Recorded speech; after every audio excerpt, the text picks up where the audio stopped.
Gotta get all the glitter out of my eyes. This is Illiterate. My name is Evan. My name is Taylor. I read some stuff this week. I watched hours and hours of Euphoria. A little warning up front. This might be one of the most risque, challenging topics that we will cover. So, you know, a little bit of a heads up there, because if you're clicking on Euphoria, it has a lot of baggage. So what I'm excited about today is something that I don't think most people clicking on this are going to be fully aware of, and something that I don't see talked about, but we're really talking about the genesis, the root of where Euphoria really came from. We're talking about adaptation. We're talking about the guy that has brought it to us on HBO, and I just don't see anybody talking about the genesis of this material, talking about adaptation around this. So this is going to be a ride. Like you said, massive. The season 2 premiere, that's why we're covering this now, is because got renewed. This opening of season 2 was the strongest digital premiere night for any HBO series since the start of HBO Max, their streaming service. Nice. So it's huge. It's huge, and it's a perfect reason to jump on it. I had a friend that worked all season on it. Also connected in other ways to it, but we might get to that later. Yeah. Yeah, I mean, it's huge. And just to double down on what you said, the controversy around it is it's teens, but it's the teen drama involving drugs, sex, nudity, violence. Oh, man. Very, very potentially dark topics. So that's the scuttlebutt around it. But as you said, where is this coming from? That's mostly what we're going to sink our teeth into. Sam Levinson is the creator, writer, directed most of the episodes for season 1 and all of the episodes for season 2. So he is... I am really unaware of him entirely. I don't recognize the name. I'm really at a loss. So please introduce me to Mr. Levinson. Yeah, his family has been in Hollywood for a while. His dad is Barry Levinson, who did some notable films. The only one that we talked about before was Wag the Dog, that satire of the Clinton scandal that came out before it actually happened. Yeah, all that stuff. But he's done a bunch of stuff. But Sam has been in the biz, and he was trained as a method actor and did acting and did things here and there. The most recent thing that he had done before this was a film in 2018 called Assassination Nation, which is this dark satire about internet and leaks that might happen, and this town basically crumbles around this anonymous hacker that exposes all these things, and people come to blows and kill each other. It's just crazy. Oh my gosh. I'm looking at the poster now. It looks fun. Yeah. So he actually wrote this pilot for Euphoria the week after wrapping that film. So very quickly upon that. But then this is now what he's most known for, is Euphoria. He had gone down to sit kind of a general meeting with HBO's head of drama, Francesca Orsi, and they were talking around specifically this, which who knew there was an Israeli series called Euphoria that they had bought and they wanted to adapt, and they were talking about what it was, the portrait of being young and drugs and all of that stuff. But of course, this is the part that's fascinating to me. You know, we saw season 2 is coming out, and we're looking for a hook, and then realizing that this started as an Israeli series, which absolutely blew me away, because watching the show, I'm thinking, my God, you know, we're talking about so much in our culture. This is so, and really it feels so American in so many ways, but that's just me being, in my own point of view here, because it's, oh God, I'm blown away that this has foreign roots here, and it's something I don't hear anybody talking about. Yeah, so with that, I had a fun time researching, because there really isn't much English language that I could parse together. I did have the Google Translate on some Hebrew websites to be able to get some of this. But that journalistic edge, Taylor. Yeah, so like you're saying, if you're on Entertainment Weekly or any sort of BuzzFeed anything, they might say, "Oh yeah, it was based on an Israeli miniseries." But skip to yeah. So yeah, I was shocked when we found this out, and that brings up so many questions for me about how it changed. Yeah, so here's the juice of that. Like I said, miniseries, just one season. 2012 was when this came out. I also found the miniseries is based on a true story Really? So we'll get to that. The people that did the miniseries, Ron Leshem and Daphne Levin, and Ron Leshem is the primary person, so we'll focus on him. Okay. He started out in news. He was the deputy chief editor for one of the 3 major Israeli newspapers, and this was at age 26, the youngest ever. This was in 2002. So he was a journalist covering things all over the place, and then became the head. He left print in 2005 to work in TV for Keshet, which is the most viewed public commercial station/channel. He was the head of content and programming there, developing the shows. Wow. So just huge in media, and at such a young age. The one that we might know, or you might know, there was a Israeli show called Prisoners of War that went on for 2 seasons. Gideon Raff is the creator and everything. But like I said, Ron Leshem is the creative head force. of getting all these shows done. But this one was also adapted into an American show called Homeland. Oh, no way. Yeah. Oh, fascinating. Yeah, with Claire Danes. And then Gideon Raff followed along with that. And then there was also an Indian version called POW, a Russian version called Rodina. Like, it got sold everywhere. So this guy, Ron Leshem, is behind that. But he doesn't stop in TV. He's also a writer. So the big thing that he's known for is a novel called, in English, I believe it's Beaufort or Beaufort. I think Beaufort. But it won the Sapir Prize, which is the most lucrative literary prize in Israel in 2006. It is a diary of these young army officers protecting the Beaufort Castle, which is now in Lebanon. And this happened in 2000, kind of these skirmishes back and forth for this particular area. It was on the Israeli bestseller lists, and it became a film that he co-wrote, which was nominated for the Academy Award for Best Foreign Language Film in 2008. Wow. Okay. So just, I mean, all that is overdoing it, but he knows his way around film, books, adaptation, media, as well as... He knows content. Yeah. And then internationally dipping over into awards here, adaptations into Homeland, which went on for way more seasons than the original. So the original Euphoria show came out in 2012. I'll post a link to the trailer that's in Hebrew, but you can kind of get a sense visually and tonally. It's very much a similar thing. One season, 10 episodes. The difference is teens set in the 90s, so he brings it back to more of when he was a kid, as opposed to bringing it forward to how kids are experiencing things now. The true story that it's based on, which was news in Israel, was this teenager that was murdered outside a club, Renan Levy, and this happened in 2004. And so the show is loosely based on that and follows the lives of the teens that were involved and after the tragedy and before it and the paths they take to cope and so on. Interesting. But that's the big mechanism framing it all. And then the other big piece that is different is that adults rarely appear. It's almost like they don't exist. And if they are, they're filmed at an angle that does not show their faces, or you just miss them because they left a note on the fridge.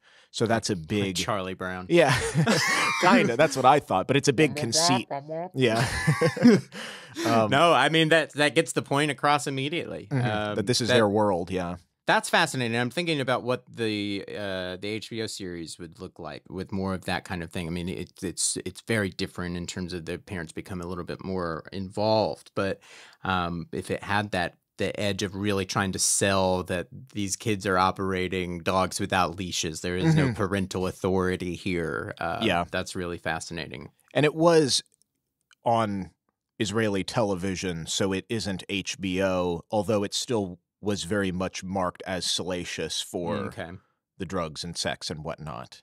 Gotcha. I had seen the way that Ron Leshem gets to writing this fascinating as it relates to the way that Sam Levinson gets to writing it, because they're the opposite in my mind, but they end up with a very similar project. So I'll explain how that, and this comes from these Hebrew news sources with him discussing this.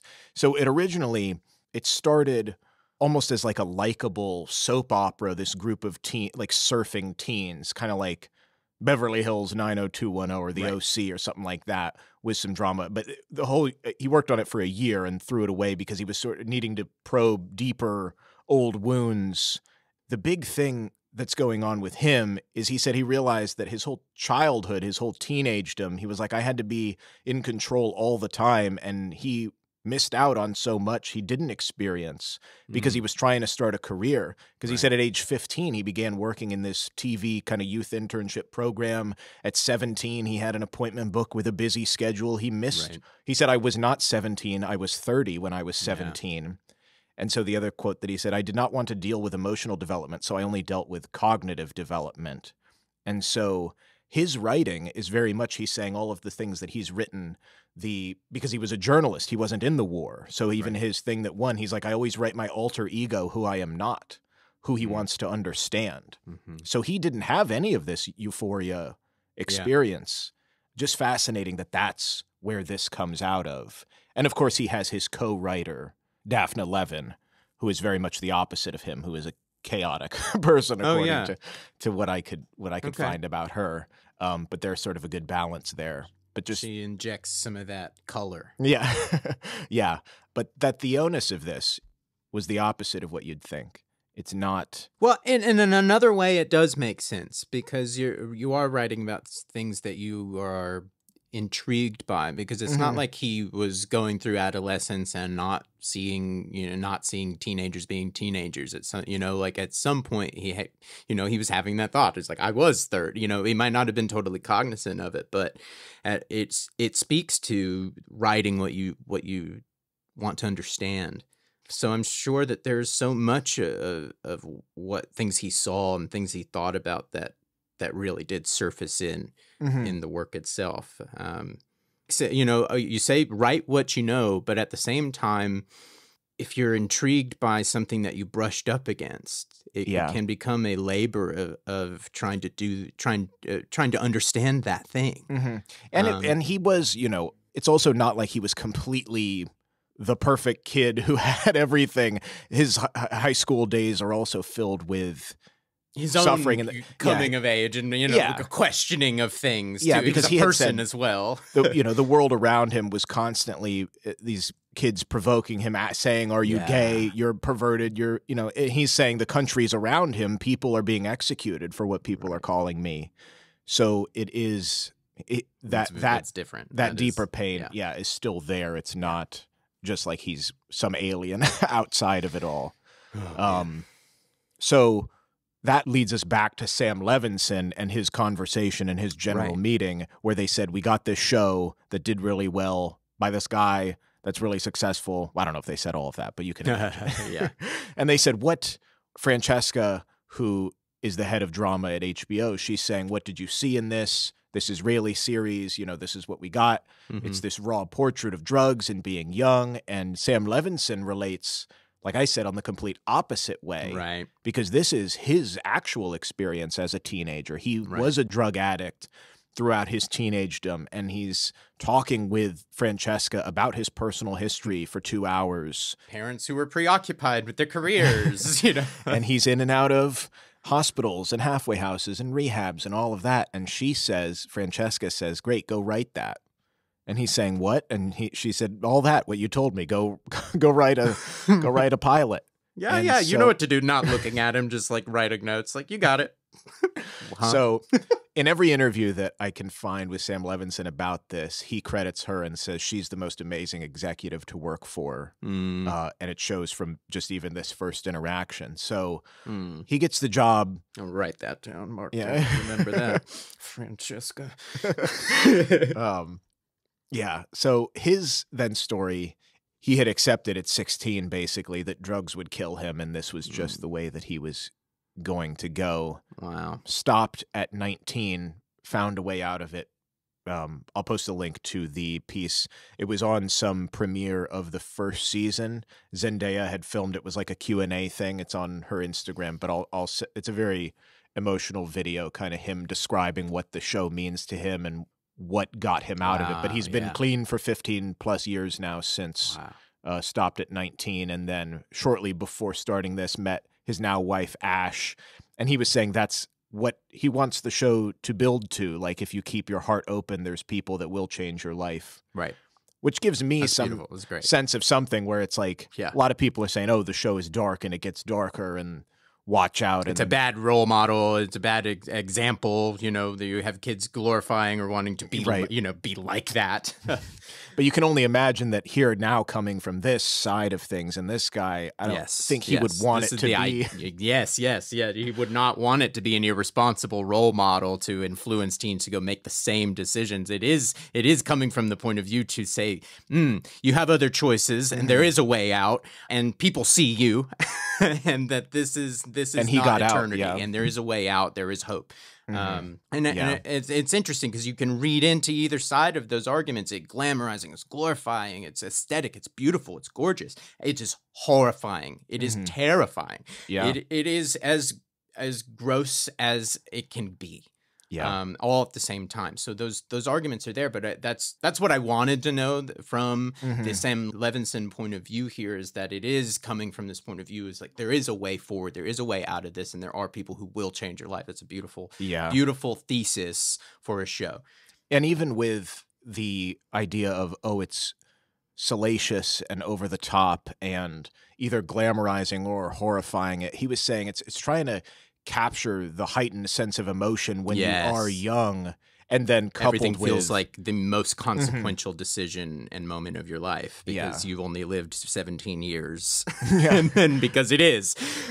And then in his case, even saying when you struggle with anxiety and addiction on top of that, that is what he's trying to do. So he just said, I just wrote myself as a teenager when I was dealing with addiction. And the way that Zendaya got into it in terms of now, he's on this, he's written it, he's going through the casting and whatnot. She was on a mood board he brought in for HBO like a year before, being like, this is kind of who. And she at this point, because this is hard to remember, but she was Disney, The Greatest Showman, and Spider-Man. Right. And she was looking for a career turn to break out of the... Looking for her Selena Gomez Spring Breakers. You know, looking to be taken as a serious actress and artist. So then she read his script and said, oh, yes, this is exactly. And then, of course, he sits and talks with her for hours, and she brings her. He's very much a collaborative. I have these things, but, you know, you take what you want with it. Same thing with Hunter Schafer, who after she was cast, she said they talked for 7 hours at some deli on her life and experience growing up. And so it's a combination of what Sam wrote before she got on and then added some of her own stuff in. Awesome. Yeah. So one of the things that I thought was interesting about her is that this was her first role, no prior acting experience, which she's getting a lot of buzz for. Huge. And that was some of the casting as well. Is a mix of actors, non-actors. They went to malls in Ohio and Florida and got, you know, people that, I'm picking up on just a beautiful alchemy, because I want to highlight here that we started with an Israeli series inspired by a true event, a murder, and the fallout from that murder. And we had an Israeli journalist take and write a series about that, dramatizing what would be the aftermath and the lives for these people. And then you have HBO, a United States, we have an American studio who is now going to adapt it. They bring in kind of the polar opposite of the original writer, who was trying to get to the bottom of these things that he didn't understand. Now we're adapting that for an American audience, and we're going to bring in the person to write it is somebody who has been through a very similar experience, somebody who can bring in the real authenticity to the American, the American point of view that we're trying to sell here. That's a very smart line of alchemy to do an adaptation, and it only continues into the casting. And paramount is Hunter Schafer. Definitely, yeah. So Sam Levinson, wholeheartedly, like you're saying, even though he's the primary creative onus, is pulling so many different people from all qualities and that's how it works, man. That's how things become are authentic and textured and real. They become alive. People are inspired by what you're trying to do, and they bring their realness to it. And you can see that through all of the people who have on this story, starting all the way with the original thing, all the way through into now Sam setting up his setting up his company to go do this thing. People are adding and putting their bits on and interpreting this material.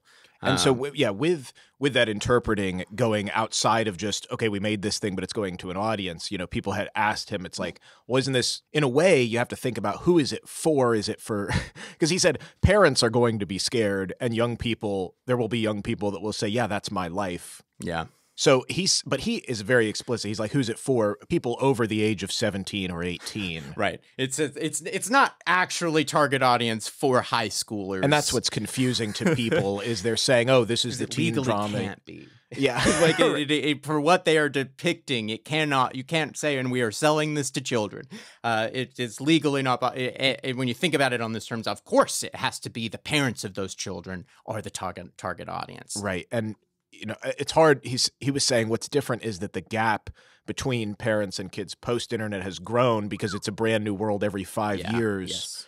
So that's some of the... And that's something that this has an opportunity to touch on in itself, is the widening gap between parent and child.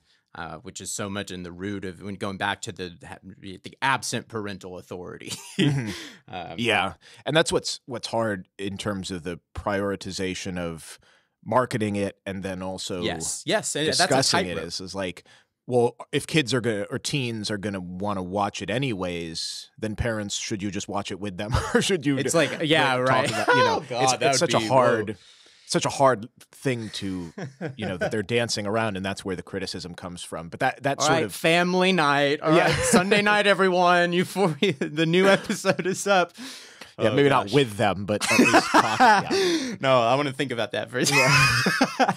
But it's tough. Arm yourself with it because, it's dramatized, but it is real at the same time. Number one, it's inspired by a real thing, but everybody now is inspired by, when you bring it to them, all these people that are involved in it, they go, oh, wow, that reminds me of this. And everybody's adding their things to it because it is real, because it's dramatized. Yes, every character is to the 9 because that's what content is. But at the very same time, there is such a layer of authenticity to all of it. And so as parents, I think it's a smart thing to arm yourself with, at least brace yourself for the worst, know that this is what could be happening. Hopefully, luckily, maybe that's not, something much more wholesome is going to happen. But a piece of it might be, or at least. Absolutely, 100% a piece will happen. And as for parents, that's exactly where you would have to, if you were making this type of show, that's where you'd have to line yourself up to sell it. It's like, it's for parents. It's for parents to arm themselves. It's for parents to understand, to help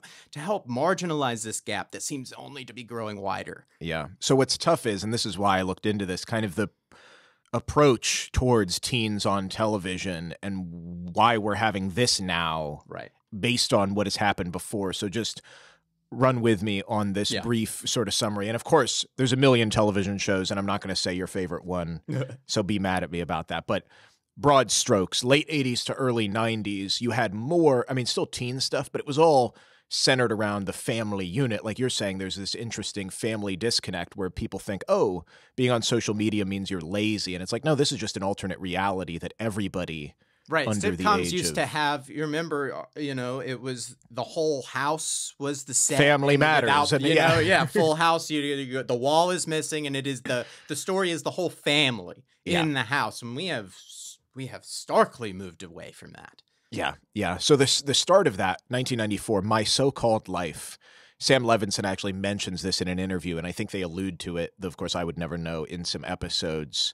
It was canceled after one season because there was really no such thing as a teen show. But this was on ABC, I believe, heavily regarded as one of the best television shows of all time, but did not stand for the time and place.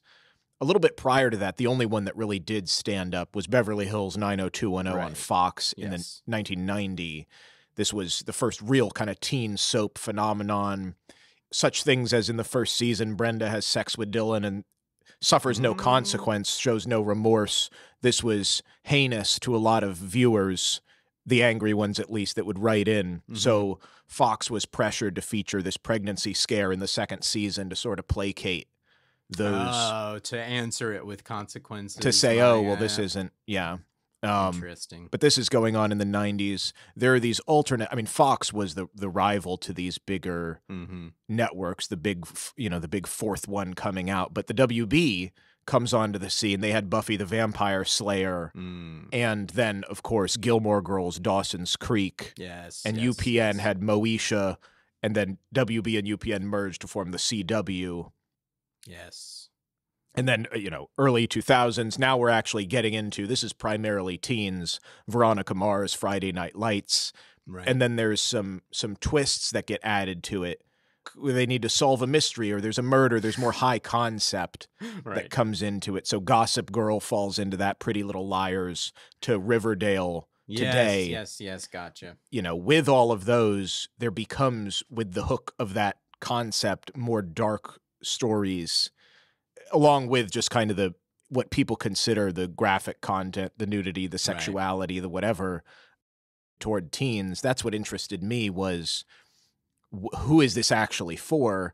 Gossip Girl came out in 2007. The network figured out that the median age of viewers was 27 years old. Oh, really? And then the CW with Riverdale that came out recently, the median age is 37. Oh, wow. I think because it's based on the old Archie stories. But yeah, and I guess maybe TV is fallen out of style with kids. They're not. They're on their phones. Yeah. I don't know. One of the ones that was more teens and directed towards teens, not in the U.S., is this British show Skins. Are you familiar with that at all? I've definitely heard of it. I heard of it. 7 seasons from 2007 to 2013. Right. The show's writing team had an average age of 21, and they brought in teenage consultants. Wow. So this was very much by teens, for teens, with all of the same drama and scandal. I hope there was some greedy 13-year-old who was the showrunner. Brought down the age. Mr. Mayor. Bracket. But now this has a cult following, and I guess people have interest in it for that time and place. The last one in terms of the history lesson that I had seen, just because I was reading comments on articles about Euphoria, and people were like, well, this is just like this. Who cares? This has been done before. Right. The thing that they were referring to is this 1995 feature film called Kids. And oh, yes. Do you know this? Yes.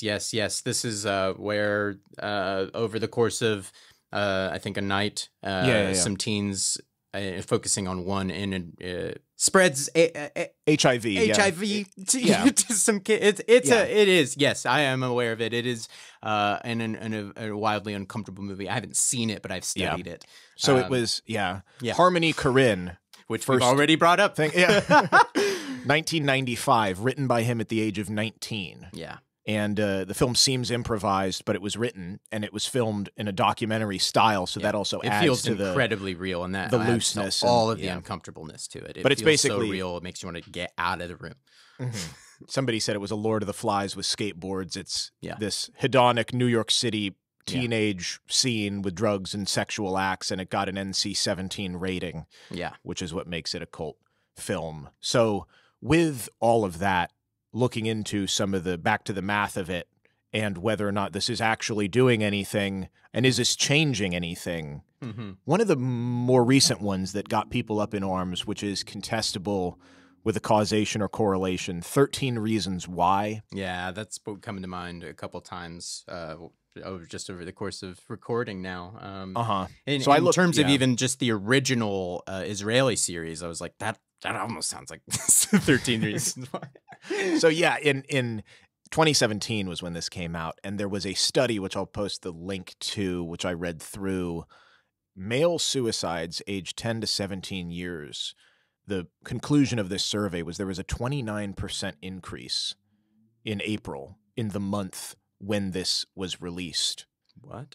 But the statistical oddity is the rest of the age bracket, 18 to 64, did not show a significant increase. So that seems like if almost a third more suicides in that month, and they compared it over a 5-year span before and after. What does that mean? It just means that happened. It also is like, when you look at the numbers, the overall rate for that age is 0.6 people per 100,000. So for that to increase 30% is still a smaller amount. But that was the reason it got so much media scrutiny, because people looked at this and said, this is doing something. There's also a million things that happen in the course of a year. Aaron Hernandez from the Patriots also committed suicide that month. Right. It could be a lot of different things or nothing at all, and the percentage seems large, but the number is actually smaller. So the thing that is a situation was teen suicide rates have increased overall. From 2008 to 2015, the hospitalizations doubled in children's hospitals. So that is a thing that this is why, this particular statistic, suicide, self-harm, those sorts of things do come up with these shows and showing them. What's interesting is these other things that people are even more worried about, or like the crux of Euphoria, is actually decreasing. So younger generations are consuming less alcohol and drugs. Over the past 10 years, opioid use has declined. Substance use has a 30% decrease in the past 5 years. Marijuana is the same. Vaping is the only one that's been rising. Yeah. Interesting. Because and then the same thing. I feel thing. like if you ask people, you say it's that sounds so wrong. If you Yeah. Well, and then the other one, the big one, with Euphoria and other shows that people get up in arms about that has also declined, is sex. Yeah. There is a recession. 1991, over half of high school students reported having sex. Only 41% did in the 2010s. Wow. And it continues to go down. So those two that I think people get more incensed about are actually, people are worried about, the content is getting heavier and teens are doing it more. Well, yeah, maybe it's actually the other way. It's like we're actually showing it more and they're doing it less. So maybe it is actually having the correct effect, as we were talking about earlier with Sam Levinson. Just the intended effect. What are we supposed to take away from this material? Not inadvertently having frat boys fall in love with Jordan Belfort in The Wolf of Wall Street. Yeah, right. Yeah. The one that I saw that was maybe truly accurate with Euphoria is the social media angle. And that kind of ties back to our situation about just talk about it. There is such a divide between parents and teens now with social media usage. Yes, and I think in the show he was saying it's like they're not scrolling on Instagram all the time, but there is this whole secondary world that parents are not privy to at all. And it's the best I've ever seen in terms of showing texting on That's screen. What I heard, yeah. It's the best I've ever seen in terms of presenting a moment emotionally, while it has this duality where the visuals are telling one story, but the subtitles are telling a totally different story. And there's nobody, it's not subtitling people talking. There's two different things going on. And so it's not something you can, like, I like to put on things and listen to them and walk around the house sometimes when I'm not like studying them or like, have to do a show on them. So like, this is something I recognized immediately that if I continued watching, I could not do that with, because you have to be engaged both auditorially and visually, because they could go in different directions at any moment. Yeah. So I thought that could potentially be, from what I've seen, the most coherent thing to look at in terms of like, well, they're hyping these things up to 11, and this was Sam Levinson's experience with drugs and his perception of it. But the social media stuff, all parents could glean. I had seen some comments where somebody is like, no, it's just one moment that just stuck out when I had that thought is a girl standing alone at a party under a staircase. While the party is making you feel one thing, the conversation going on it draws you in. It adds this dynamicism to the drama. You're in a place, but there's a whole other conversation going on that doesn't belong in here. I thought it to be wildly successful, and I hadn't seen that put together. In terms of bringing media into this online world, world texting world. We've been kind of tripping around that the last 10 years, and I've never seen it done so flawlessly and so successfully to bring me to an emotional point. And what's so fascinating, finally circling all of this around, is that was not Sam Levinson's experience when he was going through this. So he had to pull from the people that he's casting and the people around him to make this about what is happening now versus the retrospective that the Israeli series did. So because we can't talk about acid in the 90s right now to sell it to America, to Americans right now. But Sam couldn't talk about texting somebody when he was going through all this. So, Yes. All right. Well, that brings us to the end of our conversation. Real quick, because I did tease it at the beginning, I actually knew Hunter. Personally, I was their residence counselor at at our college. She came for a visual art program, and I was her residence counselor, and it was quite to do with the North Carolina laws and her having to be on a boy hall, and so they thought that I would be good at and that was like national news. Yeah, it really was. No. So she came to school for the summer before she came to school for actually school. And once she came to school, it absolutely exploded. But you could tell that it was just the school was dipping their toes into some waters. But yeah, so that was very interesting to be around, and I she was just an absolute light. It was really, I had a lot of anxiety about how the boys would act and accept her and what just the culture would be like. And man, it made me really, really inspired and just feel good about the generation coming up behind us, because the whole hall convalesced around her, and it was an incredible time. I look back on it really fondly. So it's so great to see her doing this huge first acting role. Oh my I mean, and I've never seen anything like this before. The closest comparable I have, and when it comes to the weight behind this performance and what it means, it's got to be Sean Banker's Tangerine, which if you haven't seen it, Sean Banker is the Florida Project. He's a big avant-garde, big art movie guy coming up, but his movie Tangerine was led by a trans actor. And so I'm trying to think of things that are as consequential as this, and it's really, really big, So I couldn't be more proud, and it's so exciting. She's so incredible. Yeah, I'm just all awesome. Proud over here. Cool. But yeah, I mean, with that, I would love to ask our audience, what do you guys think about Euphoria? Is it over the top? Is it nailing it? Is it good for that conversation starter? Is it smart for parents to be arming themselves, or are parents getting more whipped up about things that are actually on the decline and less of a problem?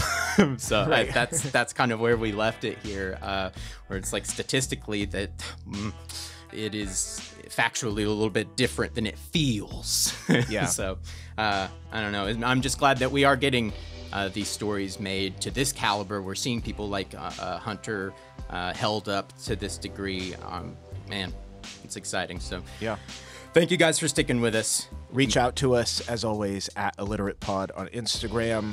Any episodes you'd want us to cover. And thank you so much for listening.